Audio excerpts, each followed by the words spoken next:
decided that, Marcia and I decided that we were torturing Lauren because we were making heights so different that the microphone had to go up and down, and she had to carefully mute it before we moved it. This Transgender Day of Remembrance. It's a day calling attention to one way in which many of us are privileged, standing in solidarity with those who do not enjoy the privilege. It's a day to confront the hard facts that despite many advances, there are still people who die every year simply because of their gender identity. Being transgender is an act of courage. There are people and organizations who feel entitled to persecute transgendered persons, who feel entitled to exclude, and even who feel entitled to kill.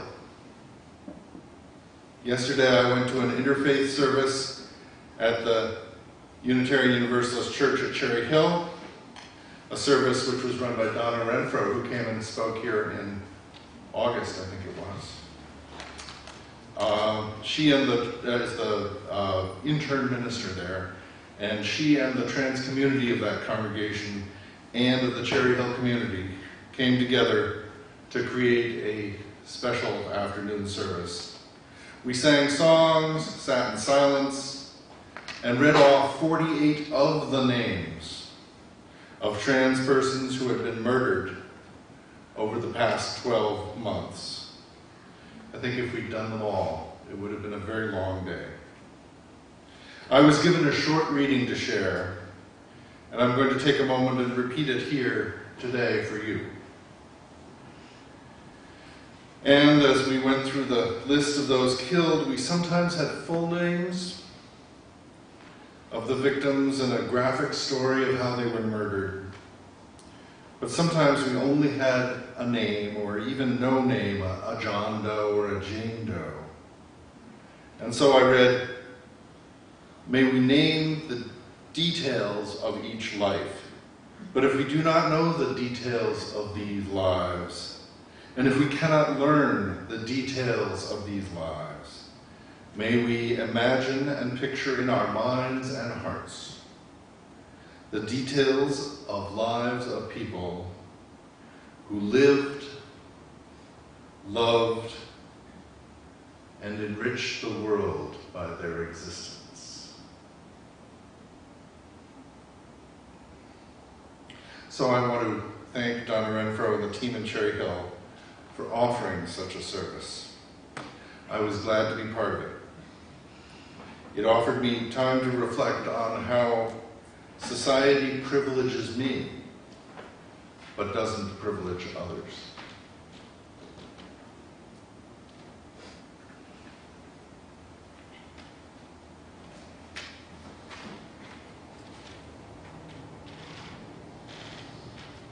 So, you're in a small conference room. Actually, I'm in a small conference room, and this was some years ago, but I'm going to pretend that you're there too. And my supervisor, maybe even our supervisor, Reverend Dr. Joanne Garma, and 7 other chaplain residents at the East Jefferson General Hospital are assembled for the morning's assignment. You have 30 minutes to explain Unitarian Universalism.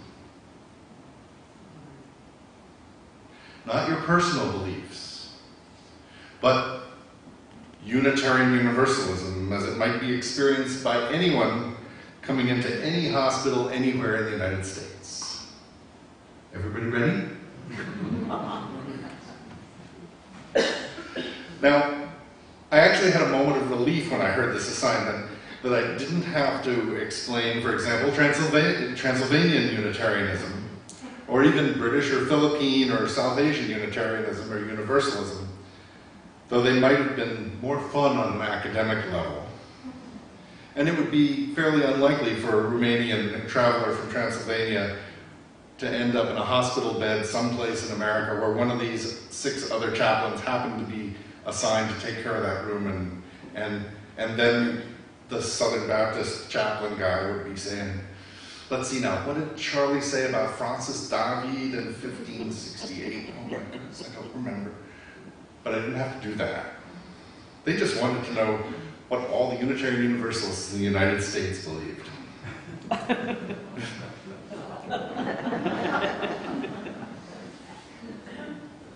So, for example, Rabbi Barb, who was also one of the chaplains, would be great. She would talk about the Torah and how Reform Judaism interprets the Torah and understands that tradition.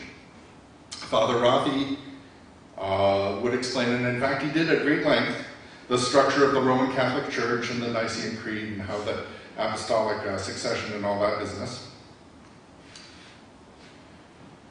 And I'd already told them about the purposes and principles some months before. So, which actually are the back of our order service, aren't they? In case you didn't know what the purposes and principles are. You can look there. But what was interesting was that they looked at those and said, yeah, we believe that too. And so they're sort of a covenant that we keep with each other, but they aren't a definition of Unitarian Universalism. They don't actually do the defining part. Is there something that makes us us? We really have a wide diversity of practices. In some places, like here, sometimes, the services look like talks given by members, and there are some congregations in the Unitarian Universalist Association where it's even simpler. They wouldn't think of doing anything ritual like lighting a chalice. They would just have somebody get up and talk. Sometimes there's a ritual, as indeed we light the chalice and we place pebbles in the water.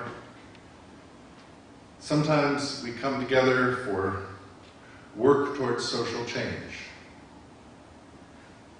For example, we created the Standing on the Side of Love campaign. Ooh, look at that. And to be in alliance with marginalized people in our society, including the transgender community, migrants, disabled, those without health care. So I found myself, as I was trying to get this assignment all together, going down the route of describing UU Christianity, UU Buddhism, UU Humanism, UU Jewish Awareness, and many other hyphenated UU beliefs and practices without ever really touching the UU part, the Unitarian Universalist part. And that's sort of like the old story of the 6 blind men trying to describe an elephant by what it is that they touch. None of them knows the whole truth. Now, if the other chaplains could only come to a Unitarian Universalist service and see how we interact with each other, how we decide things, what's important to us, maybe they'd get it then. But none of these other 6 chaplains was searching for a new tradition. They just wanted for me to tell them what they needed to know. And if I started by saying, well, you could believe anything in Unitarian Universalism. It's a statement that's still used, actually. I might get puzzlement, or an understanding that says that UUs are faithless, flaccid, and fair game to be brought to Jesus. Because after all, we don't believe anything. It's really hard to pigeonhole a non-creedal religion. It's also interesting to hear about how 4 other chaplains, who all use the same creed, the Nicene Creed, create very different denominations based on the exact same source material. Even within the Catholic Church, there are radical liberation theologians, others who concentrate on the apocalypse. How many more days do we have? And others who are dedicated to service to the poor. So I messed around a long time trying to figure out something to say. Unfortunately, I had a pretty long commute, so it was really good. I could just sit in the car and turn things over in my mind. One approach was to indeed start with the Mayflower, the Pilgrims who were expelled from England for preaching against the hierarchy of bishops in the Church of England and how it was to become Papist, who went off to Leiden in the Netherlands for a decade, creating their own little community, and then found that they really weren't welcome there or were not going to be able to thrive. And then they obtained some land in Virginia and sailed in 1620, landing in New England accidentally. The Pilgrims were outsiders, rejected by even other Protestants who had separated from the Catholics. They were scared, peaceful, few in number, but resolute. And from that original seed, we have what's evolved in today's Unitarian Universalism. Our tradition begins with that struggle to remain authentic. So I read up on the history of the Pilgrims, which was very appropriate for this week, actually. But this line of historical discussion wasn't going to get me an explanation of Unitarian Universalism in 30 minutes or less. I wanted to get down to Unitarian Universalist theology. Now, the year before this, I'd taken a course in UUCSJS at Starr King School for the Ministry with Dr. Rebecca Parker, who's one of the theologians in our denomination. And she had introduced a half dozen theological aspects that each of us could adopt or not if we wanted to, and there were many different theological understandings appropriate to Unitarian Universalists. And that gave me some kind of cool theological language. I could talk about soteriology or eschatology or whatever else. And, well, I think very few people in the ICU or in the cancer care unit would care about Schleiermacher or Alfred North Whitehead or even Ralph Waldo Emerson for that matter. I had to make my 30 minutes be on a practical level. Something not so academic.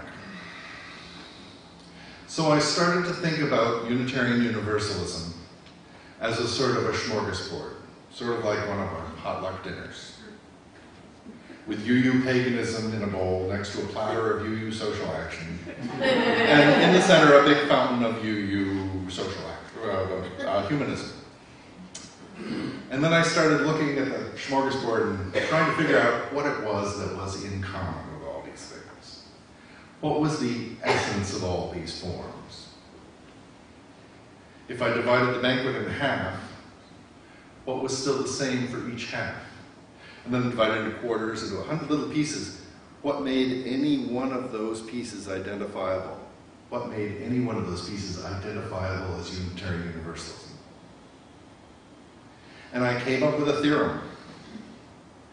Just as every piece of meat and vegetable on the smorgasbord has within it strands of DNA, there is an essence of UUism.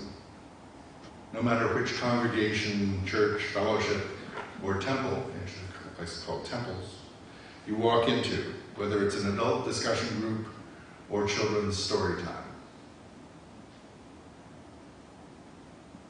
And that has a kind of a cool corollary.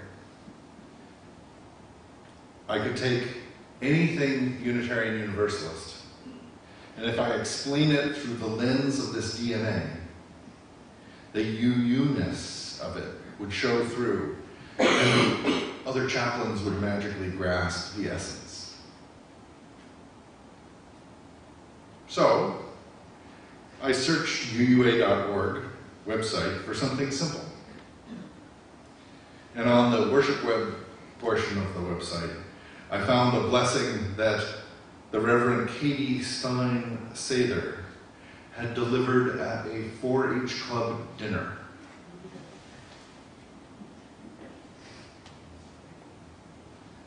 Here's what she said. Let us give thanks, for we are blessed with heads that may think clearly. we give thanks. Let us be grateful, for we are blessed with hearts of loyalty. We are grateful. Let us give thanks, for we are blessed with hands with the potential for great service. We give thanks. Let us be grateful, for we are blessed with health that leads to better living. We are grateful. May we bestow such blessings on our club, our community, and our country. And so I presented that.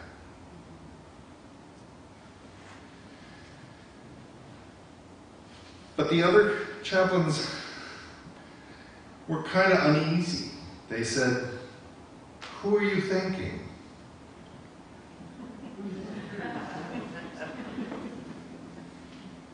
And I said it didn't matter. They asked, "Who are you grateful to?" A higher power, God, Jesus, Goddess, Earth, the ancestors, the American Medical Association? I said it didn't matter. We have heads that think clearly enough and hearts to teach us to love, hands that can help the world, and health to make our community a better place. And we give thanks.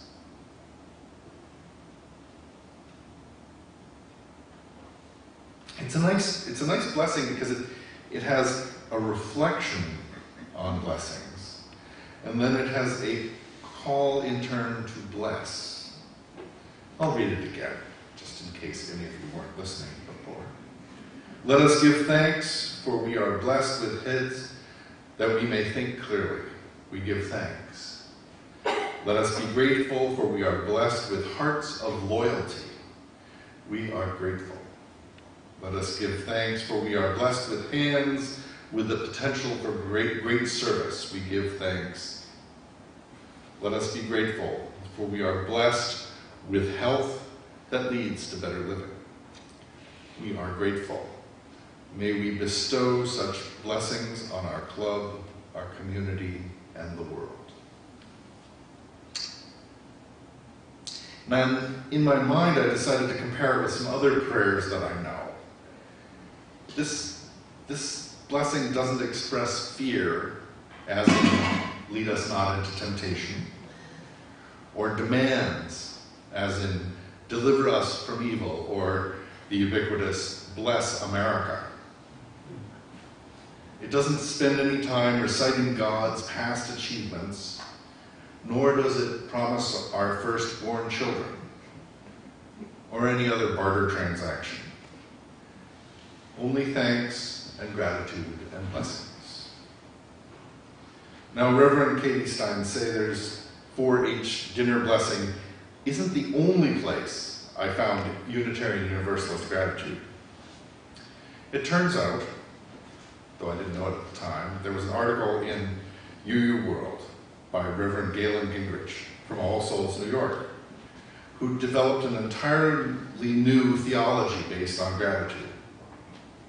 In UU World, he wrote, "Theology is the process of using language to describe certain kinds of experience." Gingrich invites us to think about faith and religion, as well as religious community and ethical conduct, in a different way. He says, "Worship is religious practice. It's where we learn how to wait and listen, how to be truthful and faithful. It's where we learn to be fully present to ourselves and to each other." And then he talks about a realization when we grasp how, this is pretty amazing, how insignificant, fleeting, and needy we are. How profoundly we are connected to everything that is. And also, how our faith calls us to have a response to gratitude, which he says is the defining element of our faith. Unitarian Universalism, he says, is defined by gratitude. And he says, gratitude links us to the past by revealing to us our identity, how we became who we are, and it links us to the future by revealing to us our duty, what we owe back in return.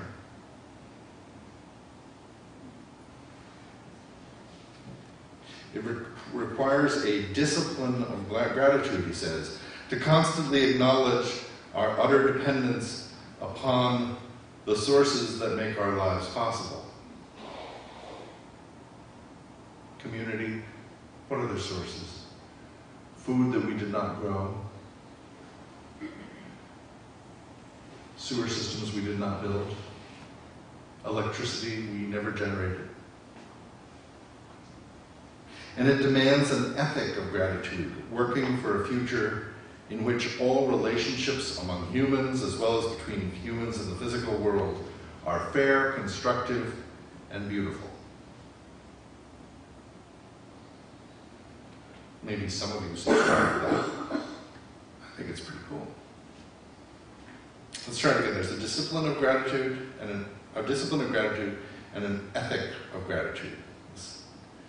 We have no control over our ability to think clearly. We can only be thankful that we're temporarily able to think.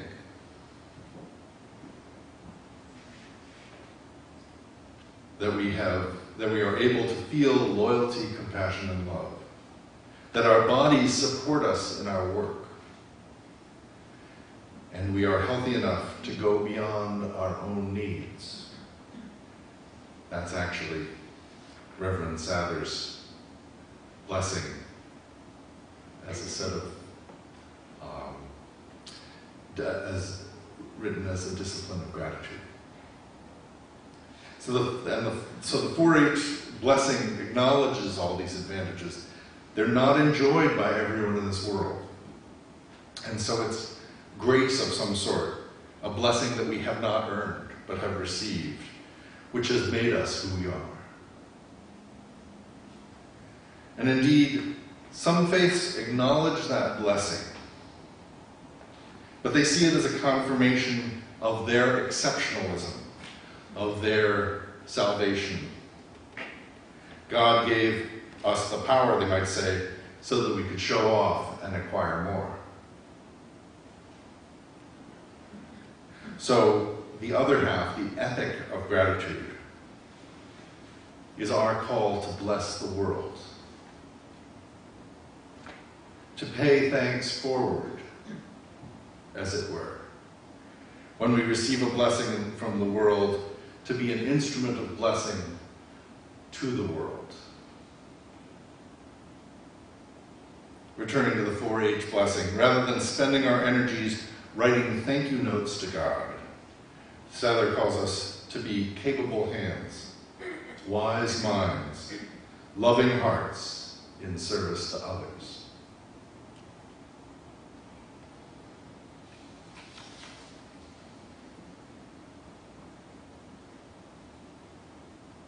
Now, when I talked to the chaplains, I didn't have the formality of Gingrich's theology to surround it. But the other chaplains got it. They saw how gratitude, awareness, and purpose were intertwined strands of Unitarian Universalist DNA. Gratitude, awareness, and purpose were the intertwined strands of Unitarian Universalist DNA. The prayer did more than the principles and purposes to say who we are and what we are.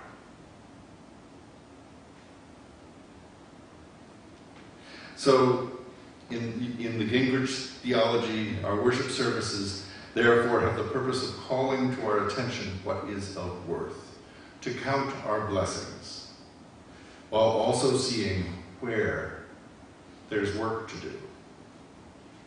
and to teach renewal and hope for the road ahead. In this way, every Sunday is Thanksgiving Day. Or perhaps every day is Thanksgiving Day.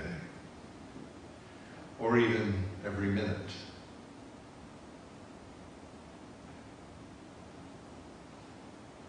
On the other hand, isn't it nice to have Thursday off? Perhaps it's a chance to calm our minds, to speak our hearts, to relax, to recharge, and to be together.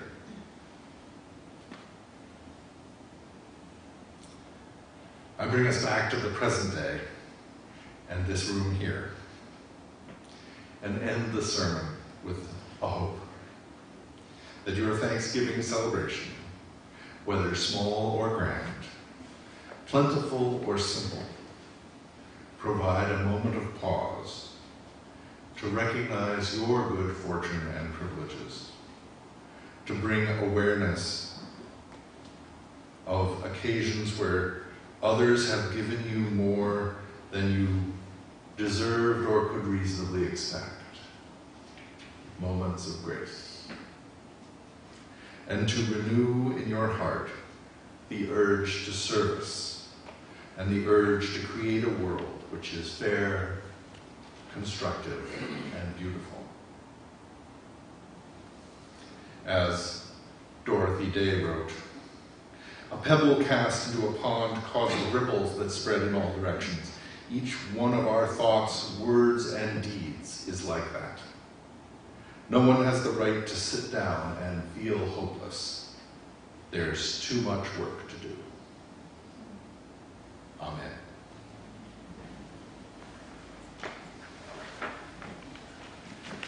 Our hymn is back into the gray hymnal, number 69, Give Thanks. We actually had lots and lots and lots of hymns to choose from that had the word thanks in them. But Melissa Liberty.